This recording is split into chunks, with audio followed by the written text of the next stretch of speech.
Welcome to Green Fans, the #1 show for Lasalians and by Lasalians, the only show for that matter. And today, we'll talk about something that happened the past, it was a highlight for some Lasal discussion boards.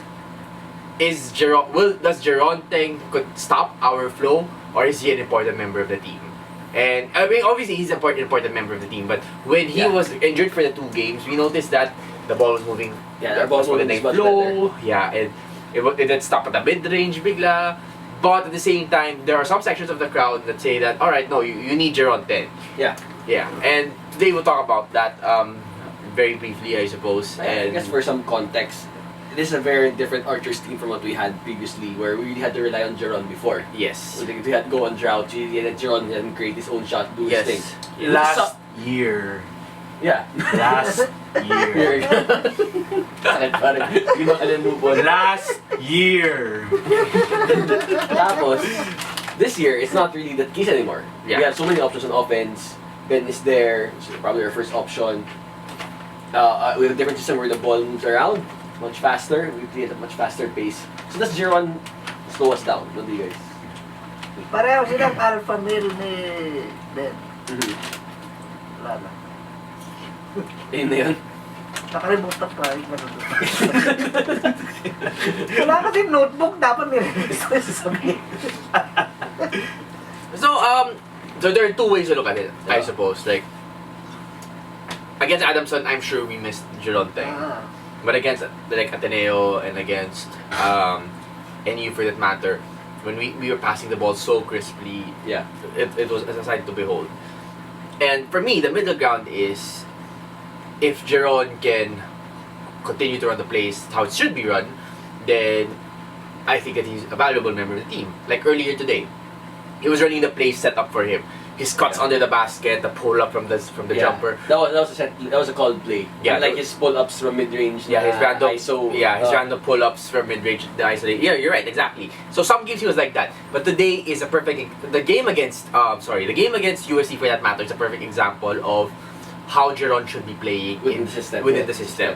So, I guess as long as he follows the system, as long as he follows how it's done. Yeah, it doesn't force it because he'll get touches. Yeah. It doesn't force the shots. But then the 4th quarter, when we desperately need the basket, when we need to go for that big play, knowing Jeron is there is so much better than knowing he's not there. And if we do, well, we haven't had the chance yet, but if ever we come down to a last second shot, I think the ball goes into Jeron's hands. I absolutely agree with this.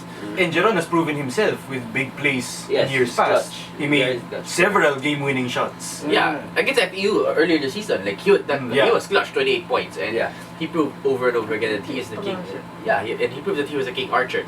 Today, he had a quiet game against USD. Let's just be real about it. But at the end of the day, he still scored, I think, around 14, 15 points.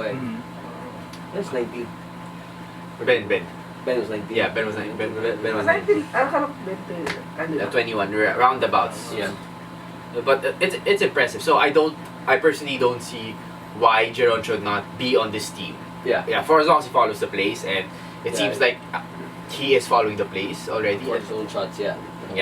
Same thing against NU. Yeah. It's interesting the way IR seems to strike out the balance with this team. They have so many talented players, and that he finds a way to give everyone playing time, give everyone their plays, their shots. Exactly. It's a great balancing act with coaching. Credit to the coaching staff for able to accomplish that. Yeah, exactly. Yung spread ng points. Maganda yung and letting everyone know exactly what the roles are. Like so, Prince would come in for 2 minutes, contribute. Yeah. Then mindset. Yeah, Baltazar's not there to score. He's there to rebound, there to block or disrupt shots. Rebound lang siya.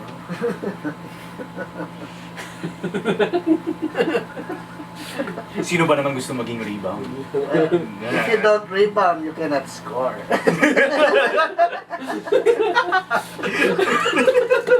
Galing yun ha?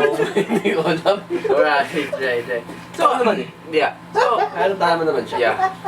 So for me, going back to the Jeron bit, for me, it's important that he's in this team and he's the king archer. And if you're gonna tell me that next season we're not gonna miss Jeron thing, we will absolutely miss Jeron thing next season. This will be a big one. But it's still exciting with the guys like Milesio. Exactly. Kids improvements next year. Itchy. Most Itchy. improved The player. most improved. Most improvement. Siyempre, paano? Wala siya last year. You're most improved player talaga siya. From zero to hero eh. Zero yung ano niya last year. Right. And on that note, I suppose, let's talk about our team captains na rin. Kasi we already got to the topic of Jeron. Let's talk about our boy. Oh, yes. Last year yung boy. Yeah, our TP69. I'm sure he's saving it for his last game eh. Yeah, 69 points. So, okay na kami dun. So, Thomas has been very steady this season. Like, not averaging a lot of turnovers, dictates the play, only shoots when he needs to shoot. And yeah, he slashes more now. Yeah. Scores 12 points. He scores around 8 to 12 points a game na hindi masyado halata. And I think it's his leadership on the team as well that is helping out. Yeah. Loaded beer.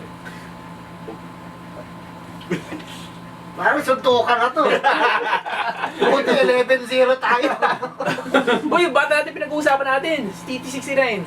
Oo nga. Tapos walang beer. Alam mo, inubos mo lang yan mag-isa? Bilhin na tayo. Okay, as always. Alright, so thanks for watching, guys. Bilhin na tayo. Animal Asal. This is Green Fans, the only show for Lasallians by Lasallians. Don't forget to like us on Facebook, follow us on Twitter, and subscribe to our YouTube channel. You may also follow us on our iTunes page.